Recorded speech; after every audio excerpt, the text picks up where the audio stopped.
Le futur. Les futurs possibles. La prospective. Une porte ouverte vers les futurs. Quel futur pour la consommation, les marques et le marketing? Nous sommes à un point de bascule sur les sujets tech et RSE. Posons-nous. Prenons le temps d'imaginer le futur. Les futurs de vos marchés, de vos marques et du marketing. Allez, embarquez en notre compagnie pour une analyse prospective des mondes possibles de la consommation et des marques à travers le prisme de la science-fiction.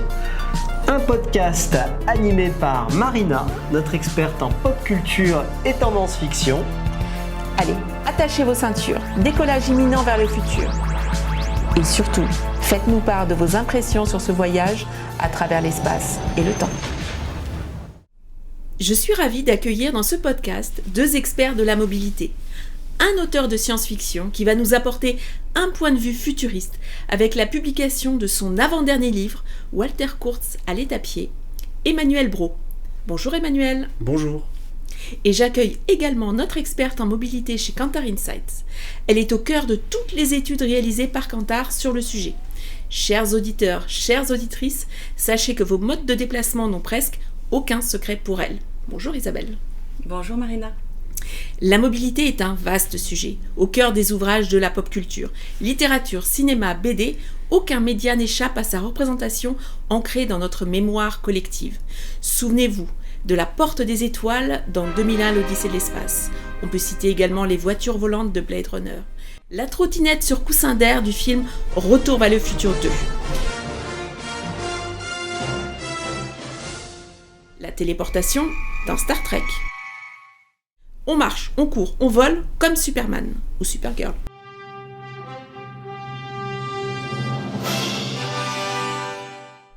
La mobilité a inspiré nombreux d'auteurs de science-fiction et créé des scènes iconiques dans la pop culture. Beam me up, Scotty! Alors, Emmanuelle, vous venez d'écrire un livre de SF, comme je l'ai dit, Walter Kurtz à l'étapier, qui oppose marcheurs et conducteurs. Alors, ce qui m'a intriguée, c'est le découpage de ce livre qui passe d'une conduite bras à la portière, tranquille. Tout à coup, il y a un crash, un coup d'arrêt et le redémarrage en trombe pour finir à toute allure. Qu'est-ce qui vous a inspiré dans ce futur où les voitures sont plus proches de la casse, où les marcheurs sont des hippies servant de cible et où l'on croise des sosies des frères Bogdanov? Oui, c'est vrai que tout se dégrade très vite dans ce roman. C'est une histoire qui met en scène ce que j'ai appelé les roues, c'est-à-dire une société qui vit autour de la voiture, qui roule toute la journée pour accumuler des points qu'ils vont dépenser dans les stations-service pour leurs besoins primaires, se nourrir, dormir, mais aussi pour leurs besoins secondaires. Il y a dans les stations-service des magasins dédiés à la consommation. Et face à cette société, sur les bas-côtés, des êtres qui sont un peu invisibilisés, qu'on ne comprend pas trop, qui sont ce que j'ai appelé les pieds, qui eux sont à pied, évidemment, et qui est une société assez traditionnelle autour de valeurs religieuses et autour de valeurs du passé. Et je voulais montrer que le progrès technologique a influencé les hommes, et en tout premier lieu les moyens de transport. Voilà. La science-fiction met en garde contre les dangers inhérents au progrès, et ces êtres donc, qui sont à pied contre ces êtres qui sont en voiture s'opposent parce qu'ils n'ont pas les mêmes valeurs, ils n'ont pas les mêmes façons de voir, et c'est ce qui m'inspire dans les mobilités finalement, c'est que à chaque mobilité des valeurs. Donc après c'est l'œuf ou la poule, est-ce que ce sont nos valeurs qui créent nos mobilités ou est-ce que ce sont nos mobilités qui créent nos valeurs? Sans doute un peu des deux, et c'est ça qui est passionnant. Alors Isabelle, qu'est-ce que cela vous inspire, cette opposition entre marcheurs et conducteurs? Alors c'est vrai que pour moi qui étudie et analyse les comportements et les besoins de mobilité de ceux que l'on va appeler tour à tour les citoyens, les usagers ou les conducteurs, mais qui sont en gros nous tous, les habitants de cette planète, cette opposition entre les pieds et les roues m'a particulièrement interpellée. En effet, dans le contexte d'aujourd'hui, elle pose la question de ce à quoi nous aspirons, et je dirais que l'on aspire à être les deux, à la fois pieds, à la fois roues, en fonction du moment et du besoin, c'est-à-dire en fonction de la distance que j'ai à parcourir, de ce pourquoi je vais me déplacer. Si je suis dans le cadre d'un déplacement pour le travail ou les études, j'ai un impératif de temps qui s'impose à moi, m'amenant à chercher le mode de transport le plus efficace. Mais si je me déplace pour les loisirs ou d'autres raisons qui sont moins impactées par le temps, c'est vrai que cet impératif de temps va être, entre guillemets, moins prioritaire. Mais ce qui est certain, c'est qu'avec la pandémie que nous avons vécue récemment, la marche à pied a, entre guillemets, je dirais, repris du galon. Les Français marchent globalement beaucoup plus qu'avant, et c'est un changement d'habitude qui s'est installé de manière durable dans la vie des Français. On le voit clairement dans nos études, lorsque l'on compare la part de la marche à pied dans les déplacements du quotidien avant et après Covid, la marche a gagné plus de 20 points, là où d'autres modes ont finalement diminué, reculé ou gagné un peu moins de 10 points. Et du coup, je dirais que dans un contexte de crise climatique, environnementale, mais aussi de forte pression économique, d'inflation qui aujourd'hui impacte le pouvoir d'achat des Français, on tend vers un idéal, je dirais, de redevenir des pieds, pour garder la métaphore du livre d'Emmanuel. Mais le confort et l'efficacité que donne le progrès pour être des roues fait qu'on a du mal à s'en passer. Et pour vous donner un ordre d'idée, aujourd'hui en France, 86% des ménages possèdent au moins une voiture. Nous avons clairement des roues pour nous déplacer. Alors, j'aimerais aussi peut-être juste faire une petite parenthèse sur ce que disait Emmanuel sur les stations essence dans votre livre, qui sont de véritables petites villes en fait pour ces sociétés de nouveaux nomades. J'ai trouvé cela assez intéressant parce que finalement on retrouve ici une idée qui se rapproche des concepts que l'on appelle aujourd'hui des mobility hubs, donc ces stations-service du futur sur lesquelles travaillent différents acteurs de la mobilité. Finalement c'est des stations qui seront à terme de véritables espaces serviciels, voire des hubs multimodaux, où les individus pourront accéder à de nombreux services de mobilité, des bornes de recharge, des parkings, des espaces de travail, ou encore des services de restauration ou autres. Alors on retrouve finalement cette petite idée de la ville dans la ville, autour de laquelle s'organise la vie des habitants. Du coup, au final, cette opposition entre roues et pieds nous ramène également à deux enjeux qui me paraissent fondamentaux aujourd'hui. Le premier, c'est la question de la cohabitation et de l'interconnexion des modes, des différents modes de mobilité, notamment dans l'espace urbain, avec le développement des nouvelles mobilités, qui sont finalement un mix de pieds et de roues, donc comment tout cela cohabite. Et la deuxième question clé, de mon point de vue, c'est la question de la fracture territoriale qui existe aujourd'hui entre les villes qui sont souvent extrêmement bien desservies en transport public et les zones rurales où la voiture est indispensable, il n'y a pas vraiment d'autres alternatives. Là, je parle de la voiture individuelle notamment. Mais nous pourrons en reparler. Ouais, c'est très très intéressant de voir effectivement ces chiffres issus des études, le fait que la marche a gagné plus de 20 points. Alors, Emmanuel, ce qui m'interpelle dans la littérature, c'est à quel point la vitesse, le mouvement et le voyage sont au cœur en fait de la littérature d'anticipation.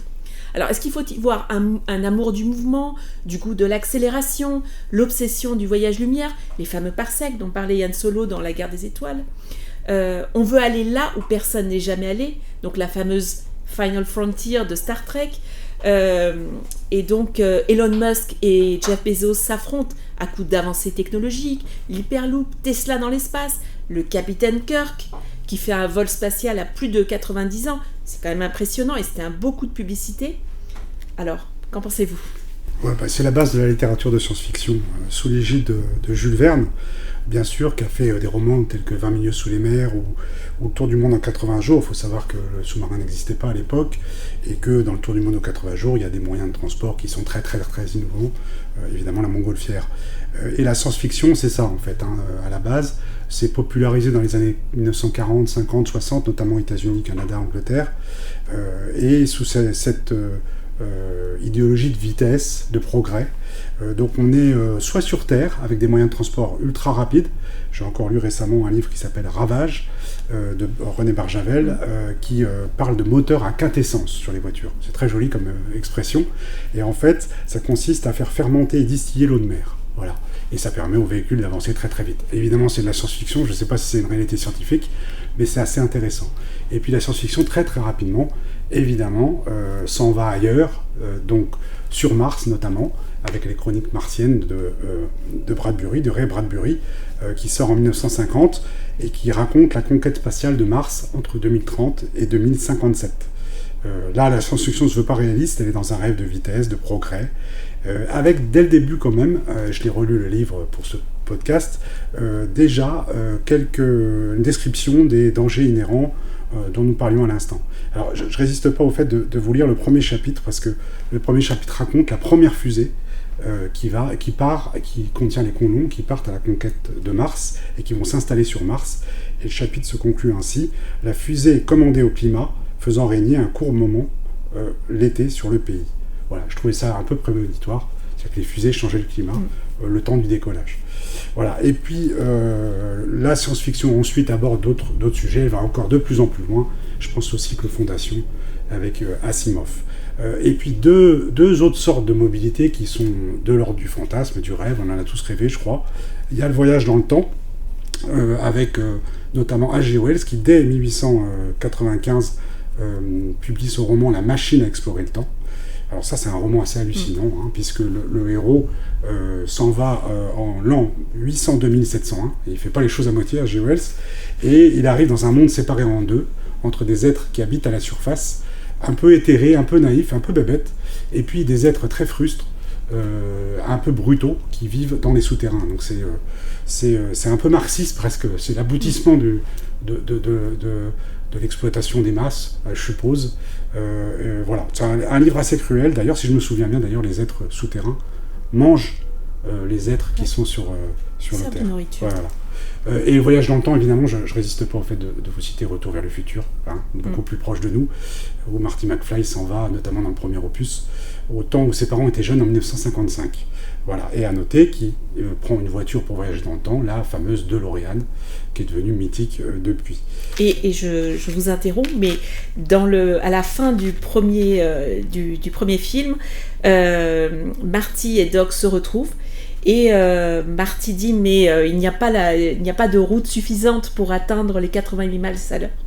Et Doc dit là où on va, il n'y a pas de route. Ouais, c'est vrai. Et après, dans la deuxième, il y a des voitures volantes. Donc, pardon, c'est pour cette interruption, non, mais l'exemple est tout à fait à propos et on passe à un autre type de mobilité, la fameuse voiture volante. Et d'ailleurs, dans le même passage, si je me souviens bien, il n'y a plus l'énergie atomique. Tout à fait. C'est du compost. Tout à fait. C'est les bananes, c'est ce qu'ils trouvent dans la poubelle des McFly. Peut-être ce qui arrivera un jour. Voilà.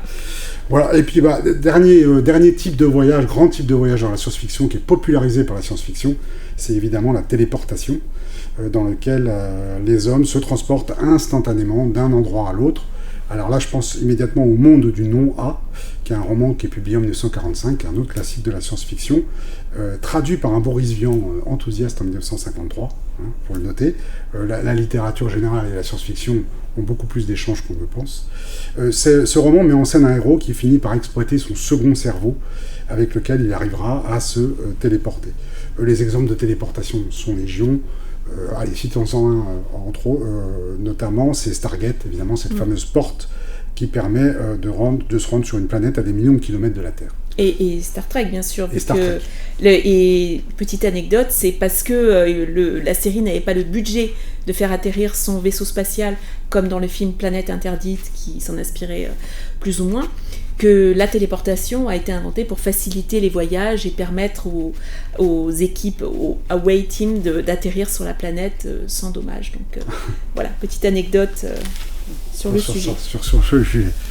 Voilà, écoutez, en synthèse, je pourrais dire que la science-fiction trouve bien des manières originales, drôles, ou plus sombres de nous échapper, conformément à nos rêves, à nos fantasmes.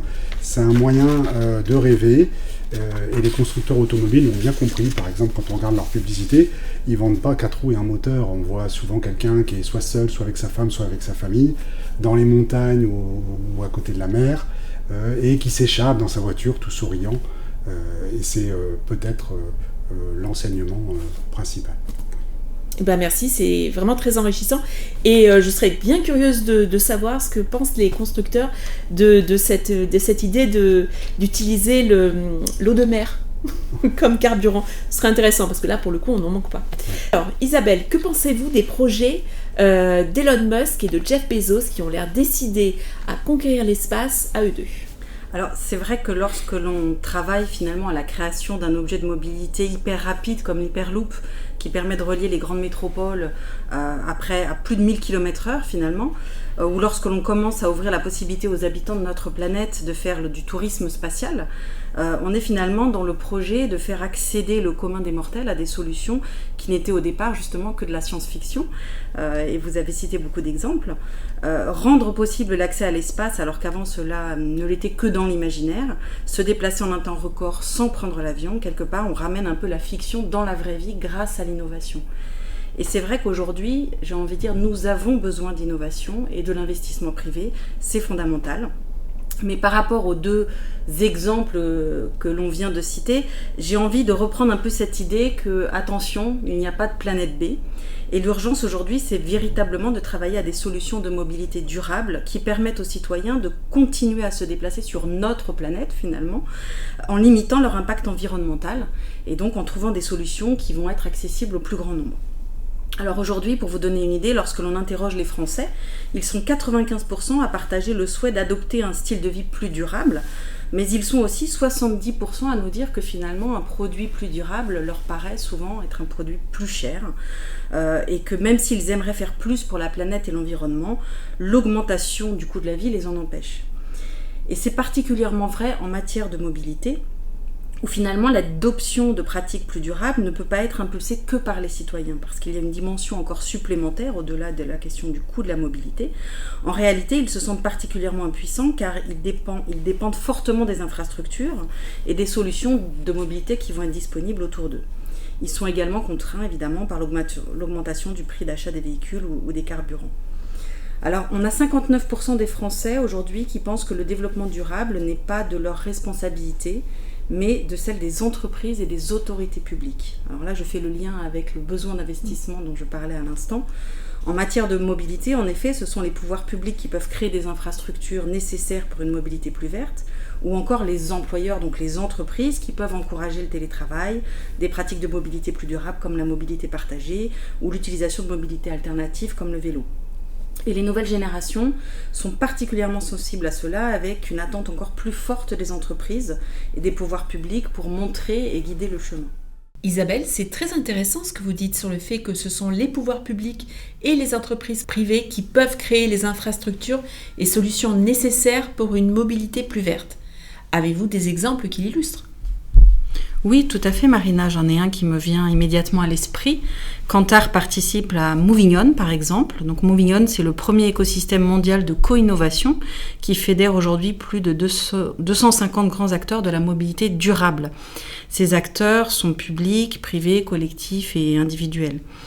Et Moving On met en place des solutions concrètes et des innovations grâce notamment au Moving On Lab, qui est un think and do tank, et à ses communautés d'intérêt qui travaillent sur des sujets très variés tels que par exemple le MaaS, Mobility as a Service, les véhicules autonomes, etc. Donc là, ce sont vraiment des acteurs publics, privés qui se mettent ensemble pour réfléchir aux solutions de mobilité durable de demain. Alors j'aime beaucoup ce que vous avez dit, Isabelle, sur le fait qu'on n'avait pas de planète B. Et c'est vrai qu'on a l'impression que tous ces projets d'Elon Musk, de Jeff Bezos, nous permettent de rêver à des possibilités de terraformer Mars. Mais en fait non. Le temps qu'on le fasse, il se passera des générations. Kim Stanley Robinson l'avait décrit dans Mars la rouge, Mars la bleue, Mars la verte. Enfin, je crois que c'est verte d'abord avant bleu. Mais voilà, il n'y a pas de planète B. C'est cette planète-là, notre Terre, dont il faut prendre soin. Et voilà. Et donc tous les chiffres que vous avez cités sont tirés des études de Kantar Insight sur le développement durable, parce que on a à cœur de traiter ces sujets qui préoccupent non seulement les consommateurs qu'on interroge, mais également nos clients. Donc voilà, merci beaucoup. Et donc, alors vous réalisez des études sur la mobilité depuis une vingtaine d'années, Isabelle. Donc notamment Mobility Futures et Parc Auto, qui font partie de ces études phares sur le sujet. Et ça vous permet d'avoir une vision holistique de la mobilité en France et à travers le monde, notamment dans les pays phares comme l'Allemagne, la Chine, les États-Unis. Alors, au cours de vos entretiens avec les consommateurs, les clients, les experts, tous ces acteurs-là, ils ont dû vous emmener là où personne n'est jamais allé, non ? Alors Marina, j'aime votre référence à Star Trek, définitivement je pense que vous êtes une fan, et effectivement cette notion d'aller explorer de nouveaux territoires, elle est vraiment intéressante car au final c'est là tout l'enjeu de la mobilité.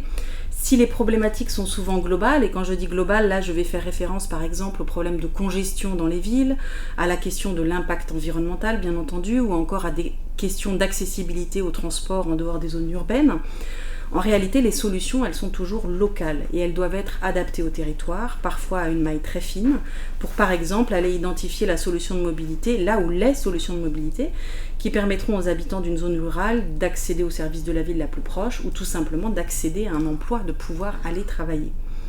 Donc il s'agit bien pour les solutions de mobilité d'aller au-delà de ce qu'elles couvrent aujourd'hui géographiquement pour donner accès au plus grand nombre, avoir une maille plus fine ou encore proposer des solutions pour le fameux dernier kilomètre dont on parle tant. Aujourd'hui, pour vous donner une idée, si 61% des Français déclarent avoir une station de transport en commun à proximité de son domicile, ils sont seulement 22% en zone rurale versus 88% en agglomération parisienne. Donc l'écart est vraiment énorme. Alors, attention, la voiture reste un symbole de liberté, de flexibilité, d'autonomie. Et à l'image des roues dans le livre d'Emmanuel, elle reste encore un objet aspirationnel et quelque part, j'ai envie de dire, un objet un peu magique pour les citoyens. Mais c'est vrai que la voiture individuelle, elle est aussi souvent indispensable faute d'alternatives. Et l'enjeu, ça va donc être de permettre à plus de Français d'avoir accès à des solutions de mobilité alternatives ou partagées dans les zones non desservies, à la fois pour des raisons environnementales et pour des raisons économiques de pouvoir d'achat. Alors on peut citer des exemples que vous connaissez tous. Le développement du covoiturage, non seulement pour les longues distances, mais aussi maintenant pour les trajets du quotidien, donc les trajets domicile-travail, est un bon exemple de comment les citoyens s'adaptent à cette réalité, contraintes environnementales et économiques, comme je l'ai dit, et comment également les acteurs privés et publics peuvent aider au développement de ces comportements, grâce à la mise en place d'applications, de plateformes, de voies dédiées au covoiturage par exemple, j'ai envie de dire d'espaces de rencontre où je vais aller rencontrer mon covoituré, ou encore les aides gouvernementales. Mais il y a encore une belle marge de progression. Pour vous donner un ordre d'idée, en 2021, seuls 11% des Français ont eu recours au covoiturage de façon régulière ou occasionnelle. C'est incroyable Isabelle, ces 11% paraissent dérisoires et j'ai envie de vous donner rendez-vous dans 10 ans. Par ailleurs, avez-vous en tête des exemples concrets de marques qui expérimentent et cernent les enjeux de mobilité actuels pour créer des alternatives ? Alors oui Marina, une autre alternative que je voudrais citer ici est celle de la communauté d'intérêt dédiée aux véhicules autonomes, créée par la Massif en 2019 au sein de l'écosystème Moving On dont je parlais tout à l'heure, et qui regroupe cette communauté d'intérêt un certain nombre d'acteurs avec la Massif.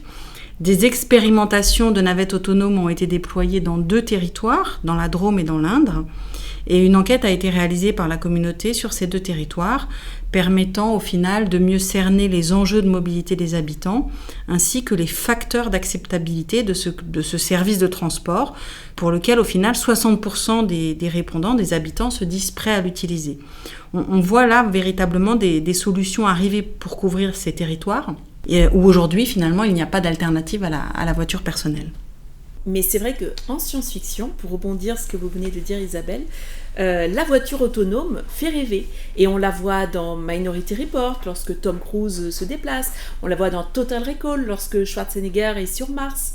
Cette voiture autonome finalement c'est le fantasme, mais à chaque fois qu'il y a un accident, la presse en parle et il y a toujours une justification, mais voilà, il y a un sentiment de peur et pourtant en anticipation c'est perpétuellement présent. Ça me rappelle K2000 aussi, la voiture qui parle, ouais. Je sais pas si vous vous souvenez. Bah bien sûr, j'ai regardé la série, mais effectivement, très bon exemple. Et en France, ça a beaucoup marqué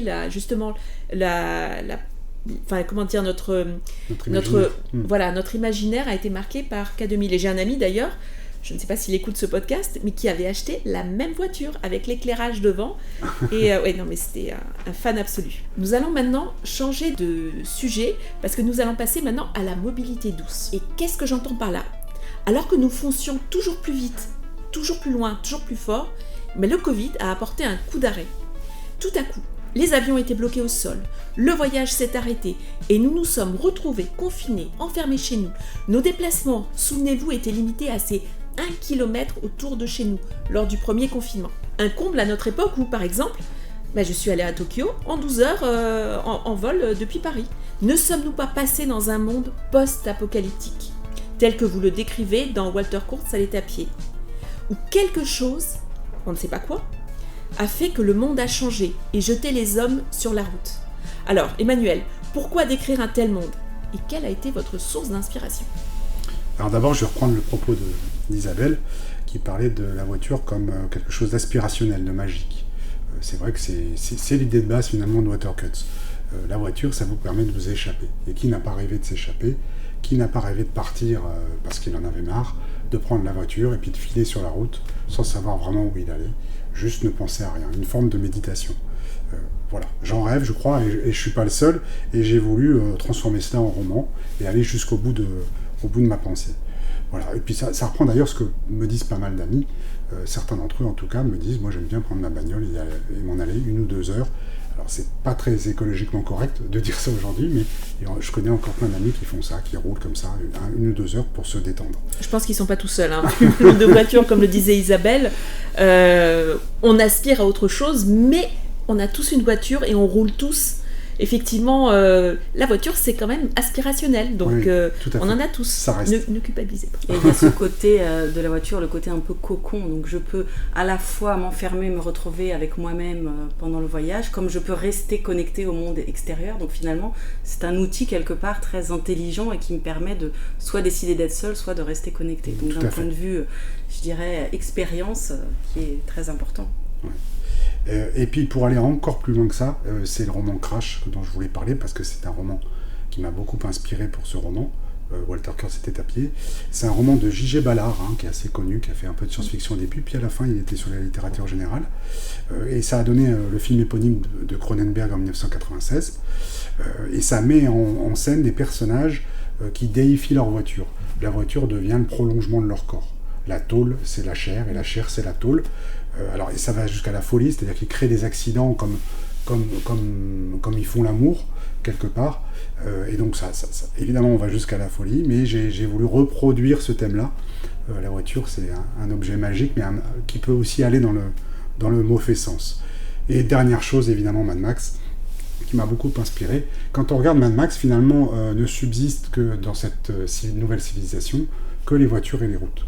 Tout le reste, c'est bric et broc. Même les hommes sont devenus sauvages, les villes sont bric et broc, et donc vous avez des voitures avec d'énormes pots d'échappement, ça m'a beaucoup marqué, des sons de V8, de V6, et puis cette route, et puis le héros de Mad Max là, qui file sur la route, parfois sans penser à rien. Et ça, c'est quelque chose aussi qui m'a inspiré dans cette manière de décrire cette société des roues, qui est en fait une sorte d'idéal, comme ça, rouler en regardant l'horizon et en suivant la ligne d'horizon et ne penser plus à rien. Et il y a une vraie différence entre le premier et le deuxième Mad Max, parce que le premier, finalement, pourrait se passer dans un monde post-apocalyptique, mais qui vient de se produire, alors que le deuxième se passe clairement dans un monde, justement, sans foi ni loi. Vous avez parlé de Crash, c'est sur le prolongement de la voiture comme prolongement des corps, et du coup ça me fait penser à Titane, le film qui a eu la Palme d'Or. Très très bien, oui, tout à fait. Et je l'ai vu. Ouais. Et je dois dire que je devais avoir le cœur bien accroché à certaines scènes de cet amour entre une femme et une voiture, et de cet enfant qui naît, mi-enfant, mi-voiture. Ouais. Et le film est impressionnant par les limites qu'il ose franchir. Et tous les acteurs sont incroyables au niveau de la chair, de la tôle, de l'huile, de moteur. C'est un film, voilà. Et en fait, voilà, on peut parler de Crash et de Titane par ce corps. Et c'est aussi vraiment un film d'anticipation. Mais il faut avoir le cœur bien accroché. Je ne sais pas si tu l'as vu. Voilà. Il faut avoir le cœur bien accroché pour certaines scènes. Donc, Isabelle, alors ce nouveau monde post-Covid nous a forcés à adopter des nouveaux comportements de mobilité. Alors quels sont-ils ? Alors oui, il est clair que la pandémie a un impact important sur nos comportements de mobilité, mais aussi de façon plus générale sur nos modes de vie. Et tout est lié, comme le disait Emmanuel tout à l'heure. C'est tout un ensemble. Donc il a fallu ralentir, nous n'avons pas eu le choix, et cela a changé des comportements de façon durable, avec aussi une recherche de plus de sérénité, contact avec la nature, donc c'est tout un ensemble comme je le disais. Alors d'un point de vue mobilité, la crise sanitaire a favorisé les mobilités individuelles, donc individuelle ici vient s'opposer à partager ou collective. Donc en mobilité individuelle, on va parler de la marche, on en a parlé tout à l'heure, mais aussi le vélo qui a très fortement augmenté, la trottinette ou encore la voiture aussi, puisque la voiture, effectivement, on retrouve le côté finalement là, cocon, protection du virus, et donc voilà, tous ces modes ont augmenté avec avec la pandémie. Et elle a favorisé aussi, il y a eu un autre phénomène, le développement de la mobilité finalement autour du lieu de vie. C'est le télétravail notamment qui a favorisé ça. Pour vous donner une idée, 67% des Français nous disent que le temps dégagé par ce télétravail leur permet d'être plus mobiles pour des déplacements autour de chez eux. Donc là, on a véritablement un effet géographique, une mobilité finalement plus locale pour le quotidien, pour la mobilité du quotidien. Mais on a aussi un effet générationnel. Alors même si ce sont des changements d'habitude qui ont touché l'ensemble de la population, très clairement, il n'y a pas que les jeunes qui font du vélo, au contraire, toutes les générations. Mais ce qui est intéressant, c'est de voir que la génération, celle qu'on appelle la génération Z, est celle qui a les habitudes qui ont le plus changé, avec notamment l'augmentation, en plus du vélo et des trottinettes, aussi du covoiturage, de l'usage des deux roues, les motos, les scooters, plus que les autres générations. Et finalement, on peut véritablement dire que cette génération Z, c'est la première génération véritablement multimodale qui finalement ancre ses habitudes de mobilité dans un contexte et un environnement qui sont totalement différents du passé.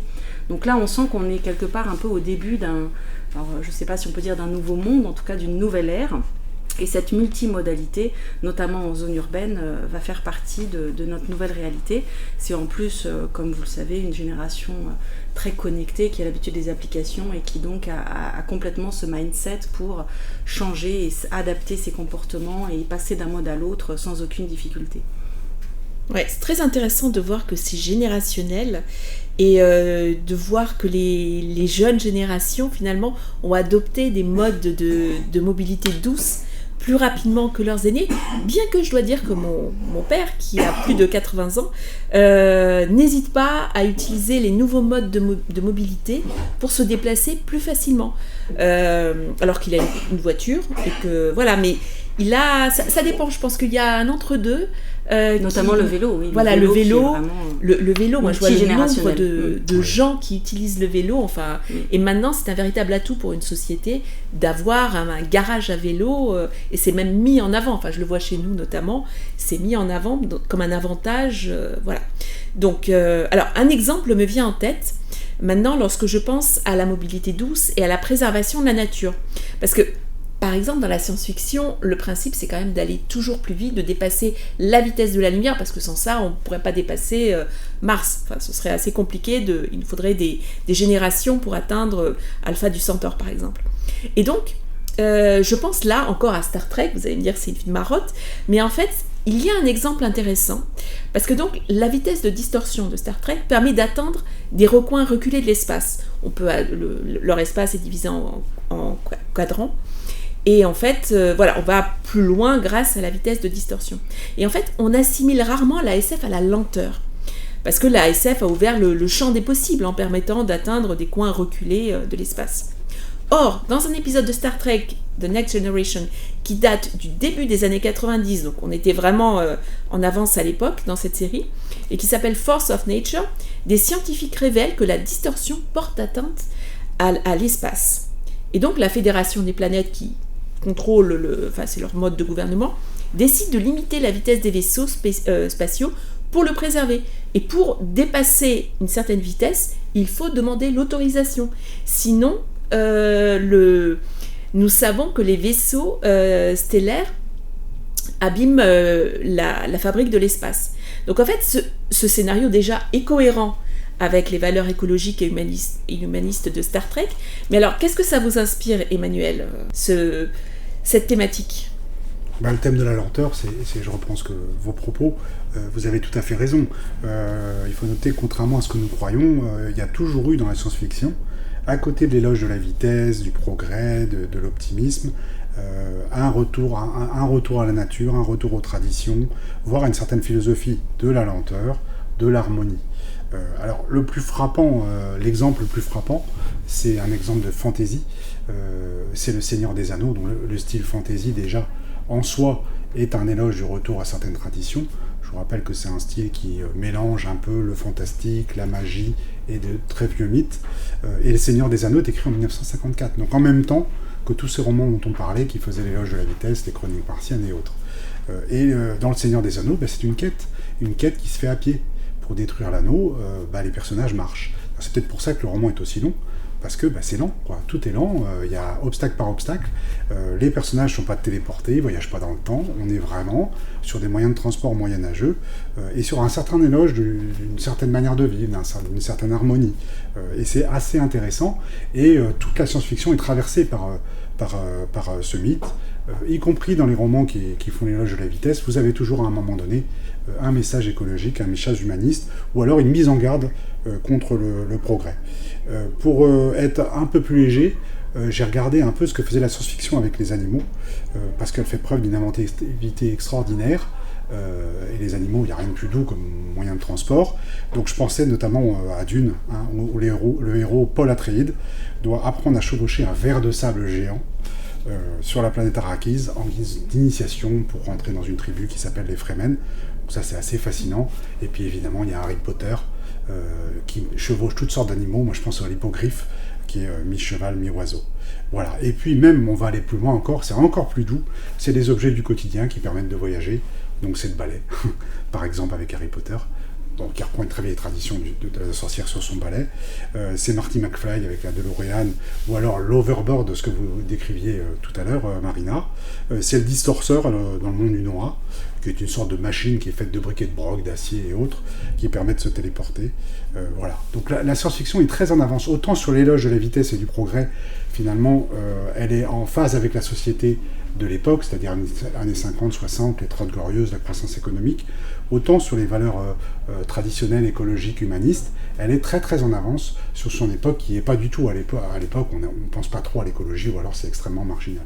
Isabelle, alors la pandémie a fait que nos comportements ont changé. Nous sommes prêts à aller moins loin, plus lentement. Alors, est-ce qu'un nouveau citoyen est né, doté cette fois d'une conscience environnementale et sociétale, qui le pousse à vivre une mobilité partagée à travers l'usage, le covoiturage, comme vous le disiez tout à l'heure, et quelle catégorie de consommateurs est concernée ? Alors oui, bien entendu, on en a parlé un petit peu tout à l'heure déjà. Il y a une volonté claire des Français d'adapter leur comportement, je dirais, pour réduire leur impact environnemental. Ça n'est pas toujours facile, comme je le disais tout à l'heure, du fait de contraintes ou de solutions de mobilité qui n'existent pas. Mais si on regarde par exemple l'usage de la voiture, ils sont 53% à nous dire aujourd'hui qu'ils souhaitent à l'avenir réduire leurs déplacements en voiture pour limiter leur empreinte carbone. Donc il y a une vraie volonté effectivement de, si je peux éviter finalement, ou si j'ai une autre alternative pour un trajet précis, peut-être ne pas forcément prendre ma voiture. Donc comme je le disais, la voiture reste effectivement un objet important, nécessaire, un peu magique, et en même temps l'idée c'est de pouvoir la faire vivre au sein d'autres solutions de mobilité. Et là, effectivement, on a parlé de covoiturage, donc voilà, d'autres types aussi de solutions basées sur la voiture.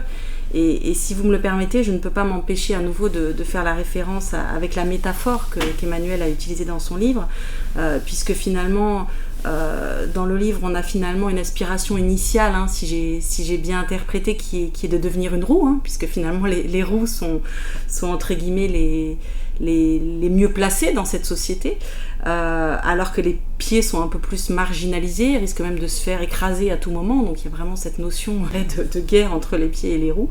Et finalement, cette pandémie que nous avons vécue et la crise climatique actuelle, c'est un peu comme un retournement de l'histoire, finalement. C'est comme si les pieds, finalement, deviennent au final plus nobles que les roues, et l'aspiration à redevenir pied, finalement, voilà, si on voulait un petit peu faire le parallèle, on pourrait le faire comme ça. En tout cas, c'est ce que ça m'a inspiré, puisqu'aujourd'hui, effectivement, on est dans une société où la voiture, pour le coup, est stigmatisée dans sa perception d'engin pollueur, et doit, à terme, être électrique ou partagée. C'est un petit peu l'injonction qui se présente à nous pour la voiture de demain.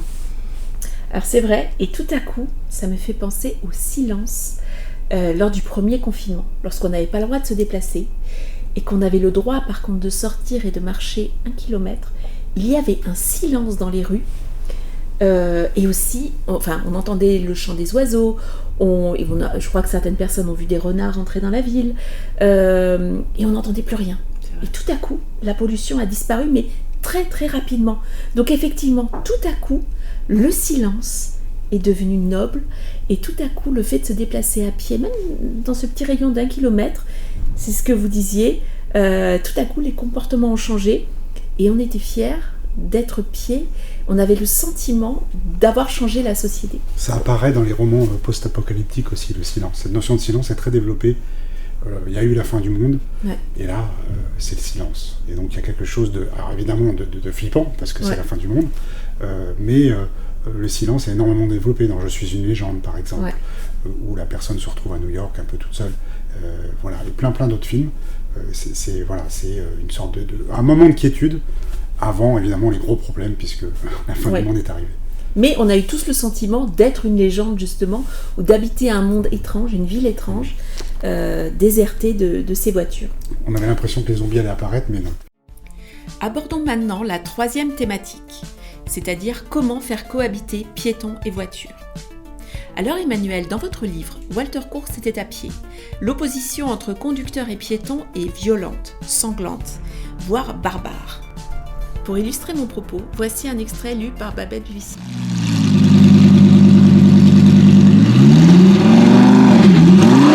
Une Buick Skylark 1967 blanc moucheté arrivait à une vitesse de 1200 km/h par jour sur la voie de droite.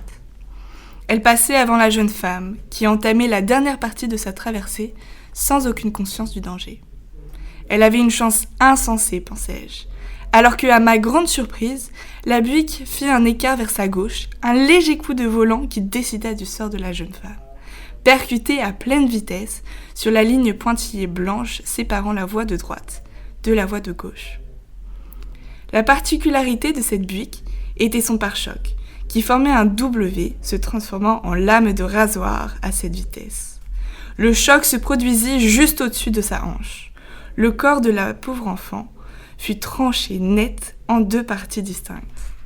Son buste fit le saut d'ange au-dessus de la voie de droite et roula sur la bande d'arrêt d'urgence à quelques mètres du champ aveugle. Ses entrailles éclaboussèrent la chaussée d'une pluie disparate rouge pâle, tandis que ses jambes passèrent sous les roues de la Buick dans une étreinte morbide. La foule ne se calma pas, bien au contraire. Je me trouvais au cœur d'une symphonie barbare de chair et de sang. Il ne se retenait plus. Le champ aveugle devint un lieu d'aisance, dans lequel l'horreur était la règle.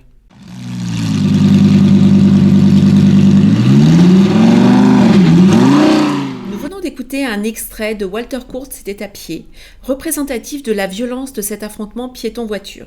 D'où vous êtes venue cette représentation de la violence et de l'opposition entre piétons et conducteurs ? Il y a du vécu là-dedans ? Non, pas trop, j'espère pas. Oui, c'est vrai que la personne écrasée est fondue dans la route, elle rejoint la route. Il y a presque quelque chose de mystique et d'assez violent. Ce qui m'intéressait, c'était d'opposer, à travers l'opposition piéton-conducteur, opposer l'homme progrès, protégé par son habitacle et sa bonne conscience, et l'homme tradition qui est à pied et qui est protégé par ses traditions et sa religion. Alors je retiens ce qu'a dit Isabelle, c'est intéressant parce qu'on est tous traversés par ces deux tendances. Donc ça peut être deux sociétés opposées, mais ça peut être aussi nous-mêmes séparés en deux tendances. Voilà, je trouve ça pas mal comme interprétation, on ne l'avait jamais sorti, mais j'aime beaucoup. Voilà. Donc ces deux créatures qui sont en tout cas difficilement réconciliables, moi ce que je note, c'est que l'homme moderne revient quelque peu en arrière. Alors Isabelle a donné des chiffres, je vois que 63% des gens veulent ralentir l'utilisation de véhicules, et il y a plus de 20 points au niveau de la marche. Et ça se voit dans la ville, c'est-à-dire que le vélo, la marche, se réapproprie l'espace. L'espace, même physiquement parlant, gagne sur l'espace consacré à la voiture. Et c'est intéressant, et je vais citer un autre roman qui est Demain les chiens, un roman de Clifford C. Mack, qui est sorti en 1952. Tout ça, c'est la même, vous voyez, c'est la même période. Tous ces romans, ça fonde un peu la science-fiction moderne. Et c'est un truc très intéressant, et ça peut permettre de réconcilier deux formes de société qui sont a priori réconciliables. C'est un roman, je ne vais pas vous le raconter, ça raconte la prise de pouvoir par les chiens sur les hommes. Et donc c'est raconté par nos lointains successeurs canins qui racontent comment ils ont pris le pouvoir. Mais je ne rentre pas dans le détail, mais au tout début du roman, il y a une nouvelle mobilité qui est inventée, qui est un hélicoptère individuel. Chacun peut avoir son hélicoptère et qui peut joindre à tout moment un endroit sur la Terre en quelques minutes. Et paradoxalement, ça provoque l'abandon des villes. paradoxalement, les hommes vont s'isoler, ils vont aller dans des maisons de campagne, parce que très facilement ils peuvent joindre de toute façon leurs voisins ou aller à l'autre bout de la terre, et paradoxalement ça permet un retour à l'immobilité, un retour à une certaine lenteur. Et c'est peut-être là où on tient quelque chose, une clé en tout cas, c'est de dire voilà, on veut essayer d'aller de plus en plus vite, mais non pas pour continuer la course folle, mais plutôt pour ralentir. Je vais à la montagne, je vais à la campagne, je vais en ville, et je ralentis. Et j'utilise des moyens de transport qui vont très vite, mais c'est pour ralentir, c'est pour être en harmonie avec mon environnement. Parfait, donc merci beaucoup et merci pour ce reminder de Demain les chiens. Je dois dire que je l'ai lu il y a une vingtaine d'années, donc il faut que je le relise. Alors Isabelle, dans les études sur la mobilité, l'opposition piéton-conducteur n'existe pas sur le même plan. Est-ce que vous pouvez partager des exemples de cohabitation réussie à travers de récentes études ? Alors, effectivement, j'ai envie de commencer par dire que, comme je le disais tout à l'heure, finalement, on aspire sans doute à être à la fois pied et roue, et au final, on est tour à tour, dans la vraie vie, piéton, conducteur, passager, usager de services de mobilité partagée, et on le sera sans doute de plus en plus avec le développement de la multimodalité, notamment dans les villes, dans les grandes villes. Et donc finalement cet enjeu de cohabitation dont vous parlez entre, du coup l'opposition, je dirais, piéton-conducteur, c'est plutôt, quand on parle de mobilité, un contexte de cohabitation des différents modes, notamment quand on parle de l'espace urbain. Et Emmanuel disait à juste titre effectivement qu'on voit bien les espaces dédiés à la voiture versus les autres modes, les piétons, etc., changer et bouger dans le temps. Et on voit que finalement cette cohabitation, elle n'est pas forcément évidente, et c'est un enjeu pour l'organisation des villes, de la mobilité, de l'espace. Et le vote des Parisiens il y a 2 semaines concernant les trottinettes partagées sont un bon exemple, en fait, montre cette difficulté de cohabiter en sécurité des différents modes, et du coup ça ne fait pas toujours l'unanimité. Alors c'est un sujet complexe et je crois que dans tous les cas, la réflexion doit être celle de l'écosystème. Je parlais tout à l'heure effectivement d'acteurs de la mobilité qui ensemble essayent de réfléchir aux solutions de demain. Et c'est vrai que cette notion d'écosystème, je trouve qu'elle s'applique aussi aux solutions de mobilité. Et finalement, au centre de cet écosystème, pour moi, il y aura toujours la voiture. En tout cas, pour l'instant, on n'a encore rien inventé, je dirais, de mieux en termes de maillage, de flexibilité, de liberté. Je me permets, oui, Isabelle, la voiture dans la science-fiction, de toute façon, elle est toujours là, en fait. Exactement. Quel que soit le roman, elle vole,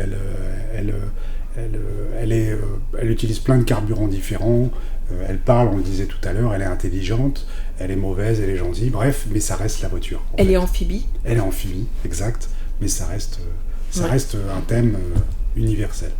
Voilà. Exactement. Et du coup, dans la mobilité du quotidien, c'est la même chose. Finalement, la voiture reste au centre de cet écosystème. Et du coup, de mon point de vue, l'enjeu, ça va être vraiment véritablement d'aller développer les offres là où il y a des manques finalement. C'est-à-dire que pas forcément multiplier les offres au même endroit où on voit qu'une cohabitation n'est pas toujours évidente, alors il faut un bon maillage, mais la priorité c'est vraiment d'aller là où il y a des manques, en se basant sur l'analyse des besoins des citoyens, sur les infrastructures disponibles, et effectivement cela suppose aussi d'adapter les solutions et les infrastructures en fonction de cela. Et là on sait que c'est quelque chose de complexe, il y a d'énormes différences d'investissement et de planification entre les différents modes de mobilité. Pour vous donner un exemple, restructurer ou lancer un réseau de lignes de transport en commun se fait probablement à l'échelle d'une décennie, alors que la mise à disposition d'un système de covoiturage, d'autopartage ou une flotte de micromobilité va se faire en quelques mois. Donc il y a vraiment derrière toute cette question de cohabitation, effectivement, la question de la planification. Et c'est une tâche complexe qui aujourd'hui fait partie de la feuille de route des acteurs de la mobilité, très clairement. Ouais. C'est fascinant de voir cette multimodalité dont vous parlez depuis le début de ce podcast et de voir comment faire cohabiter tous ces acteurs de la mobilité. C'est fascinant. Et c'est fascinant aussi parce que ça fait une 20aine d'années que vous êtes dans le monde des études et de voir comment cette multimodalité a évolué au fil des ans. Ça doit être, vous devez être une encyclopédie vivante de la mobilité. Alors maintenant, abordons le voyage immobile. Parce que maintenant, nous sommes entrés dans une nouvelle ère où nous aimerions avoir changé de réalité. Donc parlons de métaverse et de réalité virtuelle. Car la pandémie, nous sommes en l'an 3, nous a fait entrer dans un nouveau monde. Quelles sont les options proposées par la littérature ou par la technologie, Emmanuel ? Alors, on en parlait juste avant le podcast, la visioconférence est en train d'exploser, la monnaie réelle devient la monnaie virtuelle, voire de la crypto-monnaie, et on parle énormément en ce moment de métaverse, et je voulais absolument en parler parce que c'est une manière de voyager, le métaverse. On va sur la montagne, on va à la mer, on combat des créatures diverses et variées, mais avec un casque et assis sur le canapé. Alors c'est un terme que, pour préparer ce podcast, j'ai découvert ça d'ailleurs, qui a été inventé par un auteur de science-fiction qui s'appelle Neal Stephenson. Il a fait pas mal d'ouvrages assez connus. L'ouvrage là dans lequel il invente ce terme, c'est Snow Effect, et c'est un bel exemple d'influence de la science-fiction dans la réalité, si tant est qu'on peut parler de réalité avec le métaverse, qui va faire des émules, à n'en pas douter. Alors comme toute invention, il y a des excès, il y a des arnaques, il y a des bides, mais c'est quelque chose qui émergera dans 2 ans, dans 5 ans, dans 10 ans, mais c'est quelque chose qui fera des émules. Alors on crée des mondes, on voyage en pensant, on rencontre virtuellement d'autres avatars, et les nouvelles technologies y aident mieux que bien, pour le meilleur ou pour le pire. Alors en science-fiction, le dernier exemple en date, pour moi, c'est Ready Player One, l'avant-dernier film de Steven Spielberg. C'est un film dans lequel les êtres humains sont un peu plongés dans la misère, ils vivent dans des baraquements, et donc toute la journée ils vivent dans ce qu'on appelle l'oasis, qui est une sorte de métaverse très très complet, où ils peuvent être tout ce qu'ils veulent. C'est assez effrayant comme film quelque part, c'est amusant, c'est très distrayant, mais c'est assez effrayant parce que vous avez des scènes où les gens sont dans l'oasis, immobiles comme ça, dans la rue, dans les bureaux, et ils ne font plus que ça. Donc c'est assez flippant aussi de ce point de vue-là. Voilà, donc est-ce que c'est ça l'avenir ? Je ne sais pas, mais on ne peut pas penser aux mobilités sans penser au voyage immobile, au voyage assis. Parce que ne faut pas penser qu'à la voiture, mais je ne sais pas, là je parlais du métaverse, mais il y a les jeux vidéo par exemple, qui proposent des univers de plus en plus virtuels. Il y a le poids de l'image aussi, c'est-à-dire que les gens sont de plus en plus d'heures devant leur écran, quel qu'il soit. Et donc ça, on ne peut pas penser la mobilité sans penser à ce voyage immobile, à ce voyage assis dans le canapé. Il y a quelque chose de poétique et de fascinant et d'effrayant en fait à ça. Oui. Parce que le côté poétique, c'est le voyage immobile, mais le côté effrayant, c'est de se dire « Mon Dieu, mais je n'ai pas été à cet endroit et maintenant c'est trop tard parce que ça va me coûter trop cher, le prix du carburant d'un avion a augmenté, a fait exploser les prix, il n'y a plus de moyens en fait, hormis si on faisait comme pas nos ancêtres, mais je connais des gens qui, par exemple, il y a une 40aine d'années, ont pris leur voiture, sont partis de Paris et sont partis visiter le Moyen-Orient. Et ils ont été jusqu'en Iran en voiture. À l'époque, on prenait 6 semaines de congé et on allait explorer le monde. Il y a toujours des gens qui le font, mais est-ce que maintenant on est prêt à sortir de notre mode de confort ? Parce que l'avion nous a rapprochés à l'époque du Concorde, on était tout proche de New York. Et puis tout à coup, suite à l'accident, c'est pas pour rien que le Concorde a été arrêté, mais tout à coup on s'est retrouvé bloqué et on n'était plus aussi proche de New York. On ne peut plus aller maintenant aussi facilement ailleurs. Donc ce voyage immobile, il fascine, et en même temps, quand on se voit face à un écran, ça fait peur. Parce qu'on se dit, mon Dieu, je suis bloqué, et c'est un paradis artificiel. Oui, ça peut être même un formidable échec, quelque part, de se réfugier dans la réalité virtuelle. Un échec parce qu'on n'arrive plus à rencontrer l'autre. Enfin, ça peut être vu comme ça. Après, il y a d'autres aspects qui sont très intéressants, bien sûr. Ouais. Mais voilà, c'est très ambivalent.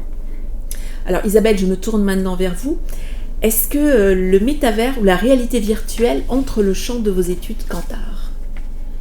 Alors oui, en effet, c'est vrai que chez Kantar, on s'est assez vite emparé du sujet du métaverse, notamment dans l'univers du luxe, avec une étude que nous avons réalisée dès août 2021, donc soit 2-3 mois avant le gros boom, et puis plus récemment en novembre 2022 également, une étude exclusive réalisée avec Altian sur les VIP Affluent, avec un volet dédié au Web3. Mais j'ai envie de... Là, c'est vraiment de... plus l'aspect utilisation du métaverse, effectivement, aussi pour nos clients, comment ils vont pouvoir l'utiliser, et notamment si on pense à l'univers automobile, c'est un axe de développement qui peut être très intéressant pour notamment proposer des expériences virtuelles, réaliser des événements, promouvoir des solutions de mobilité à travers le métaverse.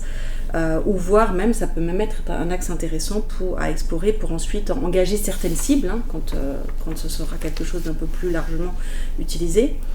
Après, c'est vrai que moi, personnellement, quand je pense à la mobilité et quand je vois ce qui s'est passé avec la pandémie, je pencherais plutôt pour la deuxième option dont vous parliez, Emmanuel, qui était plutôt de voir le métaverse comme finalement juste une partie de notre vie, et j'espère au fond de moi qu'il ne va pas se développer plus que ça pour intervenir sur notre vie réelle, c'est-à-dire dans le sens où notre mobilité, elle doit rester réelle. Les gens ont besoin de bouger, de se connecter à la vie. Le Covid a montré à quel point il était important pour nous de garder cette connexion à l'autre, connexion à l'environnement, à la nature.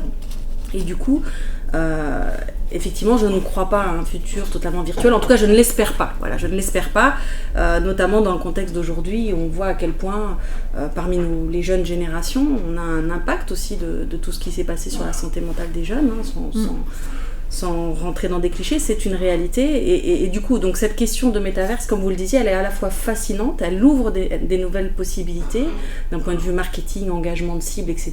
Quand on va penser de ce point de vue-là, faire découvrir des nouveaux pays, des nouvelles expériences. Mais j'espère qu'elle ne sera qu'une petite partie et que l'on va continuer à bouger, à voyager, à découvrir, même si c'est un peu plus au ralenti, je dirais, que ce que l'on a fait par le passé. Oui. Après tout, on pourrait explorer le monde à pied.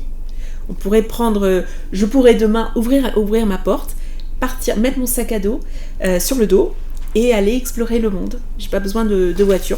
Bon, je mettrais plusieurs années, vous me verriez dans 20 ans. Ça me fait penser au roman, alors là on sort de la science-fiction, au roman de Sylvain Tesson sur les chemins noirs. Tout à fait. Où il traverse la France à pied. Oui. Il décide de traverser d'une seule traite la France en essayant de trouver des petits chemins, sans passer par les routes. Ouais. Il a d'ailleurs énormément de mal, parce que la France est quand même très urbanisée.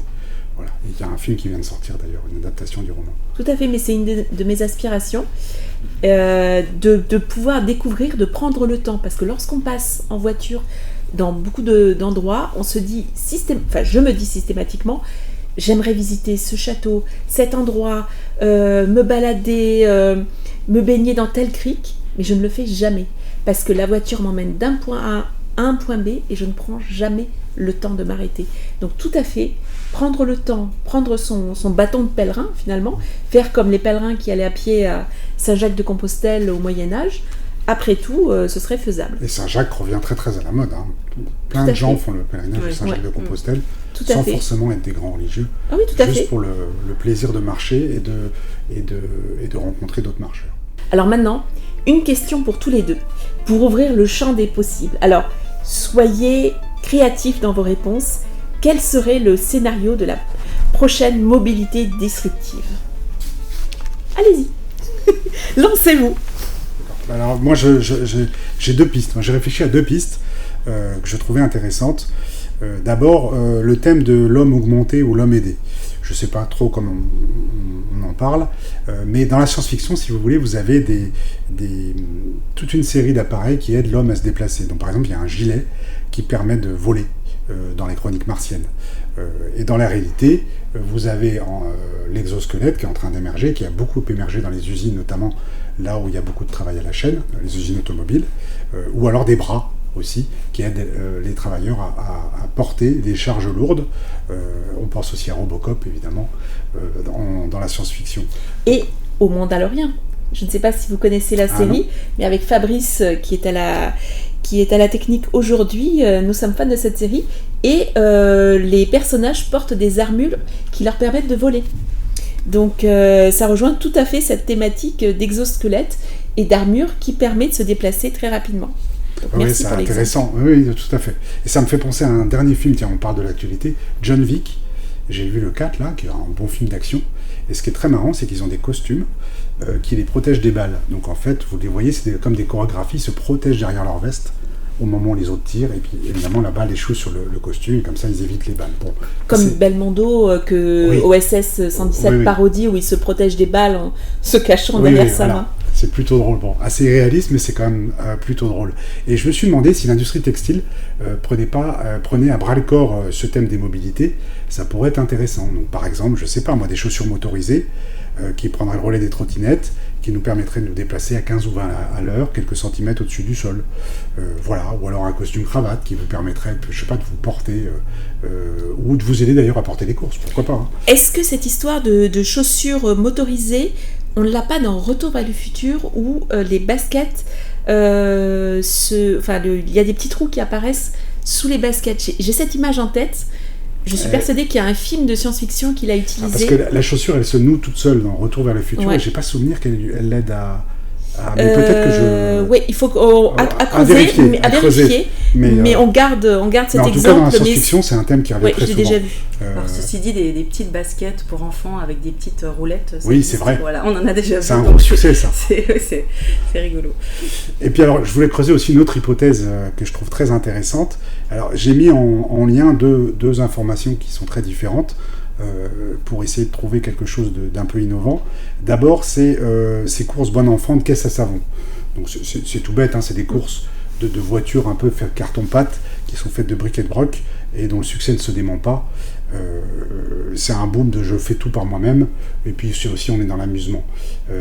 Ça, c'est une première information. Et la deuxième information, c'est l'impression 3D, qui est elle beaucoup plus sérieuse. C'est qu'avec l'impression 3D aujourd'hui, on imprime tous les matériaux, hein, y compris les métaux. Aujourd'hui, on est capable d'imprimer une maison avec l'impression 3D. Donc je me suis demandé si demain, ou plutôt après-demain, sonnera pas l'heure de la voiture individuelle, mais vraiment individuelle. J'imagine d'abord quelques startups qui vont pouvoir imprimer leur voiture sans avoir besoin de l'énorme outil industriel nécessaire pour produire des voitures. Et puis après, à terme, pourquoi pas un particulier qui achèterait une imprimante 3D, qui la dessinerait peut-être avec un copain dessinateur, en rouge fluo, et puis ça aurait la forme d'un oiseau, d'un œuf ou de je ne sais quoi, et qui imprimerait avec amour sa voiture dans son garage, avec son imprimante 3D, qui verrait l'accouchement, là, la main sur la tôle, et il verrait cette voiture, et les routes deviendraient des sortes de galeries d'exposition, où chacun aurait sa voiture, avec ses caractéristiques. Voilà, ça fait un peu rêver, en tout cas moi ça m'a fait rêver, et ça pourrait être intéressant. Et ben en tout cas, merci pour votre imagination. Alors maintenant, Isabelle. Oui, alors j'ai envie de dire, effectivement, je ne vais pas avoir les mêmes talents de créativité qu'Emmanuel, et on reconnaît bien là l'auteur de science-fiction. Moi, ce que j'ai envie de dire, c'est que effectivement, on a tous rêvé petit d'objets volants. Hein. On parlait, quand j'étais petite, je me souviens qu'on disait que la voiture de l'an 2000 serait une voiture volante. Hein. Donc il y avait tout le contexte de Retour vers le futur, etc. Mais c'est vrai qu'on a tous un petit peu ça à l'esprit. Et des concepts divers ont été et continuent d'être développés aujourd'hui. Hein. Il y a quelques mois, je voyais par exemple la présentation par Cadillac aux États-Unis d'un drone à taille humaine. Donc on invente à chaque fois des machines volantes différentes dans lequel l'homme va pouvoir se déplacer. Mais c'est vrai que, on va dire que moi je suis peut-être un peu plus terre-à-terre ou un peu trop terre-à-terre, je ne sais pas, mais je crois que la fin en soi et l'avenir de la mobilité, ça va être vraiment de revenir à des solutions concrètes du quotidien qui soient finalement faciles d'accès et d'utilisation, et bien entendu qui ont le moins d'impact possible sur notre environnement. C'est devenu un impératif. Alors est-ce que ça veut dire moins voyager, comme on en a parlé tout à l'heure, moins se déplacer, ralentir, peut-être. À mon avis, il y a certainement un vrai champ d'investigation sur la question de l'énergie autoproduite, et l'exemple d'Emmanuel de ce point de vue-là sur la partie textile où l'homme augmenté est vraiment une piste intéressante. Mais finalement, je me dis aujourd'hui, est-ce que la vraie disruption dans le contexte où on est aujourd'hui, ce ne serait pas d'arriver à offrir aux générations futures la possibilité justement de continuer à découvrir ce monde, parce que c'est ça l'enjeu aujourd'hui, avec un minimum d'impact et un maximum de préservation de notre environnement. Alors bien entendu, c'est une grande phrase et c'est entre guillemets facile à dire. L'enjeu derrière, c'est l'enjeu de créer, d'innover, d'inventer. Et nous sommes riches d'innovateurs et de créateurs en France et dans le monde, mais je crois que c'est vraiment ça l'enjeu, c'est assurer aux générations futures la possibilité de continuer à se déplacer et à découvrir ce beau monde dans lequel nous vivons. Mais j'aime beaucoup votre réalisme, Isabelle, dans le désir de mobilité. Il faut avoir les pieds sur terre aussi, c'est le cas de le dire. Hein. Le fait que nous vivons dans un nouveau monde, avec une mobilité différente qui a évolué, parce que vous m'aviez parlé, lors de la préparation de ce podcast, de scénarios qui avaient été élaborés avant que le Covid n'arrive et que nous entrions dans cette nouvelle ère. Donc la mobilité se réinvente tout le temps. Mais comme vous l'avez dit tout à l'heure, il n'y a pas de planète B. Il faut y faire attention. Il faut trouver d'autres modes d'énergie. Alors, est-ce que ce sera les pots de banane, comme dans Retour vers le futur, pour remplacer le nucléaire est-ce que ce sera l'eau de mer? Est-ce que nous n'allons nous déplacer que dans un petit périmètre? Mais est-ce que nous ne risquons pas de ne passer notre vie qu'à rêver au voyage des célèbres explorateurs? Est-ce que ce n'est pas l'occasion de découvrir autre chose? Par exemple, vous parliez de Sylvain Tesson, qui n'est pas un auteur de science-fiction bien sûr, mais qui explore la France autrement. Donc découvrir en fait une autre mobilité, et je pense que nous ne sommes qu'au début de cette nouvelle mobilité, et il y a autre chose à découvrir. Et chacun maintenant peut découvrir et développer sa propre mobilité dans le respect du développement durable, de penser à la planète, aux autres, et de le faire tous ensemble. Bah écoutez, c'est parfait, de beaux projets. Et voilà, il ne me reste plus qu'à vous remercier d'avoir participé à ce podcast. Si vous avez, chers auditeurs, chères auditrices, si vous avez des questions pour nos intervenants Emmanuel ou Isabelle, n'hésitez pas à soit laisser un commentaire sur la plateforme sur laquelle vous écoutez ce podcast, ou à me les envoyer. Voilà, donc et j'aurai le plaisir de vous retrouver lors de notre prochain podcast avec un expert de science-fiction sur la RSE et notre experte Cantar sur le sujet, Patricia Flores. Je vous souhaite à tous une très bonne journée et tout le meilleur. À bientôt. Merci Maria, à bientôt. À bientôt. Au cours de ce podcast, nous avons diffusé des extraits des bandes-sons de 2001 l'Odyssée de l'espace, Also sprach Zarathustra de Richard Strauss, Retour vers le futur d'Alan Silvestri, Superman de John Williams.